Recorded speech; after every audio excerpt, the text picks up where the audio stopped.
Good morning, guys. This is Rusty 78609, Central Texas, USA, live and in color. And I'm at a roadside park off Park Road 4 overlooking the Texas Hill Country. And you can't see much of it because it's a misty, cool day. It's 46 degrees and mist and rain, and you got to know that I'm not going to go walking anywhere other than inside a building somewhere, and that's where I'm headed. But anyway, it is cool, it is damp, it is November the 5th, 2016, a cold, rainy Monday in Central Texas, USA. It is 8:37 a.m. Central Standard Time, and I just pulled in here because it's a scenic little overlook when you can see it. It's just that this morning we've got that mist and it looks foggy out there, doesn't it? So having said all that, we will proceed now to move on towards my exercise spot in Marble Falls, Texas. Okay, for you new guys that just stumbled in here, my name is Rusty. My channel is Rusty 78609. And I full-time RV. I've done that for 24 years or 20-something years. And I also go camping in a car, a Toyota Prius. And that's what I'm in right now, a 2013 Package 2 Prius. And I'm just kind of cruising the Texas Hill Country on the way to my place to do my exercise this morning. If you're interested in RVing or car camping or camping in a Prius, I've got playlists on my homepage for both of those, my channel homepage on YouTube. So check it out and you'll get some good information the easy way, because I learned some of those things the hard way. And anyway, had a lot of comments related to some videos I've posted. Appreciate it. Thank you very much. Had a comment from a lady asking about, I don't know if it's a lady or a guy, you never can tell, person, an individual asking about different types of hybrids. You know, I don't know that much about them. I may do a video about it. If I do a little research, I might.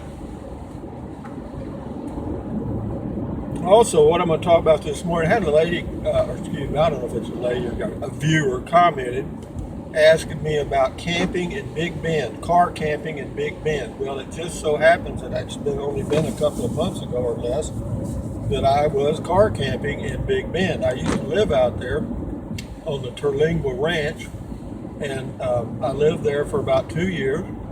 And the Terlingua Ranch is on Highway 118 going from Alpine towards Big Bend National Park, in the middle of nowhere, by the way.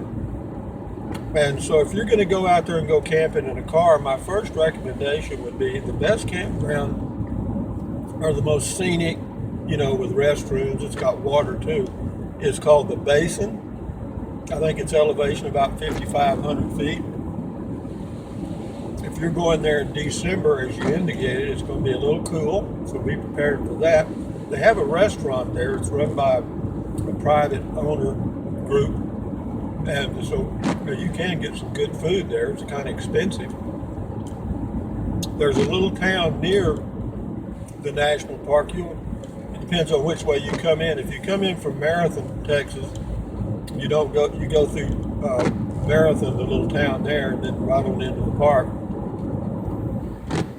If you come from Alpine on 118, you'll come in through a little town called Studi Butte. A lot of people, it looks like Study Butte, but they pronounce it Studi Butte. And they've got gas and groceries and stuff in there. It's a little pricey. And bear in mind that while you're at Big Bend National Park, you can do what is called dispersed camping there.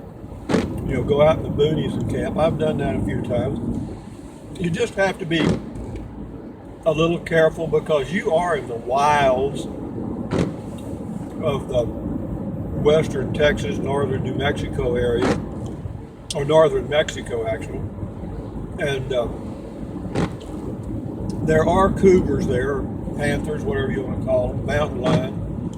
And I'm not trying to scare you. I just want to tell you to be aware that those animals are there. Have there been any attacks out there on humans? Yeah, but they're rare. You know, it's like getting struck by lightning. So don't be paranoid about it, but be aware. And what a mountain lion will do. And I grew up in the country in South Texas. We didn't have many mountain lions. We had other things.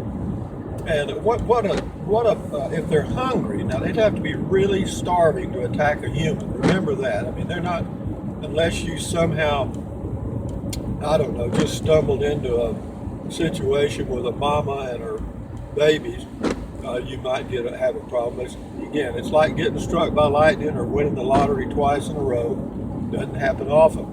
But, but what they'll do, they'll follow you. You won't see them. You won't know it. And so what I always do is what it's called check your sixth position. Imagine you're standing in the center of an old clock. Straight ahead is 12 o'clock. Due right is 3 o'clock. Due left is 9 o'clock. And directly behind you is your 6 o'clock position. Always check your 6 o'clock position when you're out in the wilds. And believe me, you'd be surprised what's going on behind you sometimes. Most of the time it's going to be humans, but sometimes animals will follow you from a distance and they want to come from behind. They don't want to play fair. They want to cheat because they don't want to be damaged. But anyway, having said that, you can do dispersed camping. There's a campground right on the Rio Grande. I think it's called the Rio Grande Campground. I'm not sure. It's more for the snowbirds, the RV'ers. They may have a few tent sites there at the basin, up in the elevations of the mountain. It's pretty. It's very scenic there. You'll have some beautiful sunsets, beautiful starlit nights, and but just remember whenever you have a chance out there in that area. Look at that big old buck right in the road. There you go. Boy, he cleared that fence. But anyway, remember when you're out there in the West Texas area, whenever you get down to half a tank of gas, fill up. Because you may run into a spot where it's over 100 miles to the nearest gas station, or more in some cases. So just be aware of that. Fill up with gas. Keep your gas tank topped off.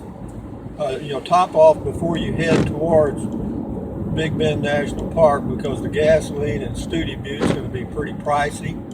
But if you have to get it, you have to get it.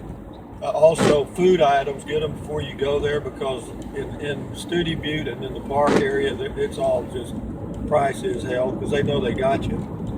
Some things you might want to do while you're out there at Big Bend that I think you might enjoy. Number one is go into Terlingua. It's a little ghost town, and a lot of old hippie types live there. Old Vietnam veteran drug addicts and stuff live out. I mean, I'm not going to say that. I knew them back then. They're all good people. They choose a solitary life. Nothing wrong with that. But you can go. There's a little ghost town. They call it the Terlingua Ghost Town. Go there, and there's a little shop there that has all kind of neat little knickknacks stuff. And usually there will be some people sitting on the patio in the evening. They're Terlingua philosophers, I guess you'd call them. And then right next to that is a little restaurant. They've got fairly good food. But if you're going to eat while you're out there, my suggestion is to go to. It's about 3 or 4 miles from Terlingua Ghost Town. It's called Long Draw Pizza. Write that down. It's worth remembering. Long Draw Pizza. L-O-N-G, first word, D-R-A-W, second word, pizza. Long Draw Pizza. You can check it out on the internet. Pizza's going to cost you 15 to 20. Well, if you get a medium, a little less. I always get a large because I have some left over. But get you a 6-shooter. That's a good one. But anyway, if you go to Long Draw Saloon, they know me. My name's Rusty. Just tell them that Rusty sent you. They won't cut you a deal. They may overcharge you, but they got great pizza and cold beer. All right. So check out Long Draw Pizza while you're in the Big Bend area, all of you. And also another place that's interesting. They have a 5-star resort that's about 15 miles from the Terlingua Ghost Town, going towards Ohonaga, going along the river. They call it the River Road. It's called Lajitas, and you'll have to look that up. It's L-A, and then J in Spanish is pronounced H. Lajitas. I think it's L-A-J, H-I-T-A-S, I guess. I'm not sure. L-A-J-I-T-A-S. I'm not. Lajitas Resort. It's pretty fascinating. They got some little shops there. They've got a little bar and restaurant there. A little pricey, but you know, if you're into excellent food, check it out. Also, another place you can check out while you're in that area, if you want to, if you're going to be there for a few days, from the Big Bend, you can head back up towards Alpine on Highway 118 for about, I think it's probably 25 miles, and you'll come to a sign that says Terlingua Ranch Headquarters or whatever. Turn right, and you'll go down a paved road for several miles, and then you'll come, the last 3 miles are gravel, and that's intentional. They don't want people to go there, and it's kind of a resort. It's also the ranch headquarters for the people that own land on Terlingua Ranch, and they have a little campground there. They also have a swimming pool, but you're not going to be using that in December, I don't think. And they do have a cafe there called something Rabbit. Can't remember the name of it either, but it's only open a few days a week. But they've got a little bar there. You can get hamburgers and stuff. But again, it's only open a few days a week. You'll have to check with Terlingua Ranch. Go to terlinguaranch.com and see what you can find out on it. But that area out there, just remember that it's vast. So, you know, if you're going to go see Boquillas Canyon and the other canyon on the other end, you know, that's a full day. You know, it's 100 miles each way. I mean, everything out, it's nothing. Everything's 100 miles away. Might as well get used to that. So, but it is a beautiful area. Again, I lived out there. I like it. It's desolate, barren, desert country. It's the Chihuahuan Desert, and you're not going to see. There's mountains out there, of course. Yeah, you're in a part of the end of the Rockies, I guess. And yeah, it's pretty. I mean, I really did enjoy it out there. I tried to live there, but for me, you know, it's a very remote place. I had no family out there. Not that I needed it really. I just I don't know. I mean, I have a home base here in Central Texas, where I live, near Marble Falls, Burnett, Llano area of Central Texas, and you know, I've got a son in Canyon Lake, a son in Arlington, Texas, a grandson in Round Rock, and I hardly ever see them. But you know, you don't feel so, I guess, lonely, even though you're alone. So anyway, you got to do what you got to do. But it is pretty there. If you have a chance, go into Alpine. Alpine's a neat little town. There's a Sul Ross University there. Downtown, I tell you a place you could go there, a little bar. It's funny, I remember all the little bars in it. But it's really a neat place. Excuse me.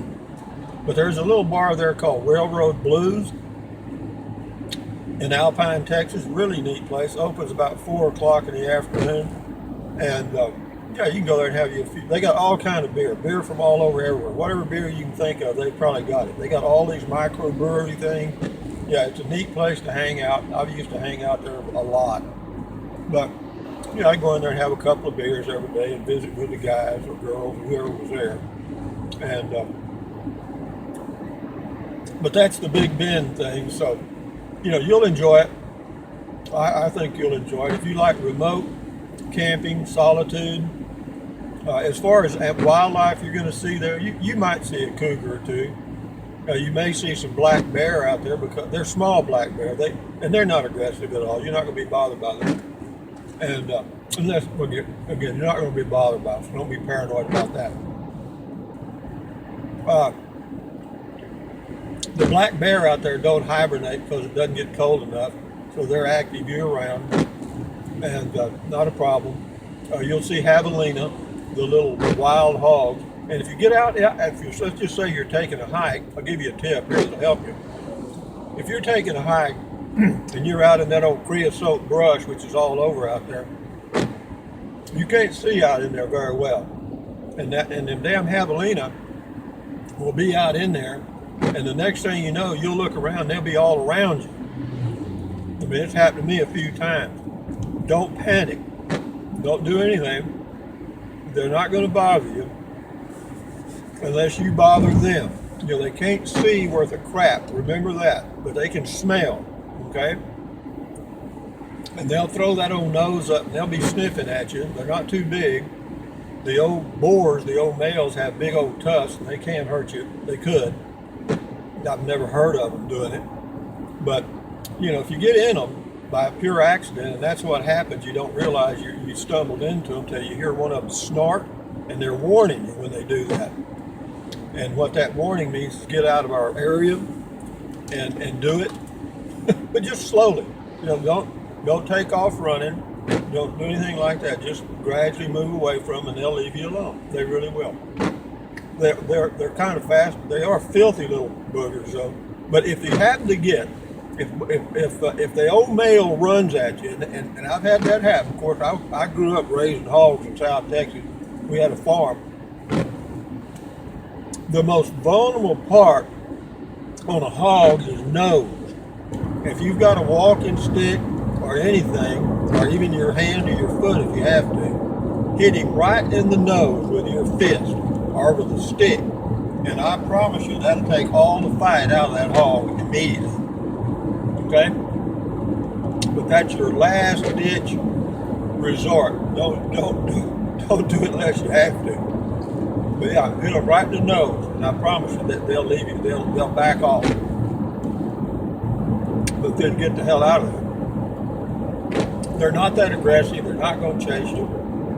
You know, they just want to be left alone, and that's it. But other than that, you know, there's of course, you know, you got to be. You know, there's all kind of cactus out there. You might as well, you know, if it doesn't stick you, it'll bite you. Okay, so stay on a well-trodden path when you can. I used to I got to the point where I just walk on the roads, even though the roads were primitive. I wouldn't get off the road, but rarely, and that was a good habit to get into. Can you get lost out there? Yep, you sure can. Yeah, you can go over a hill and take a couple of turns, and next thing you know, you've lost your sense of direction. So be aware of that too, because everything looks the same. It's like being in a forest. Totally the same. The weather should be perfect. It'll be nice and cool and crisp. You'll probably have some frosty mornings in December. It's beautiful out there. I love it. You know, you could also go over to Marfa, Texas. It'd be a pretty good drive, and see what's called the Marfa lights. It's kind of an aurora borealis sort of thing, the northern lights, but it's that same that same effect. It's in an area near Marfa, Texas. Actually, there's a big area there because I've been in different areas near Alpine and Marfa and seen the Marfa lights. It's just little balls of rolling light. You know, everybody kind of seems to see something different. And but anyway, I hope you enjoy your trip to Big Bend National Park. It's a great place. It's huge. Just remember that. My tip on keeping your gas tank topped off is a good one. You don't believe it now, but you will. And get groceries before you go there. And if you drink beer or wine or anything, load up. Because if you have to buy it out there, you're going to pay a premium, and you're going to get some stuff that's pretty well outdated. And the same way on groceries, be sure you check the date. I mean, so if it's within a year of its expiration date, that's about as good as it's going to get out there. Anyway, this is Rusty 78609, Central Texas, USA. I'm at my walking spot. Thumbs up, carpe diem, adios, bye-bye, buy USA made when you can. Drink plenty of water, take deep breaths, walk for exercise, and enjoy your life. Anyway, guys, bye-bye from Central Texas.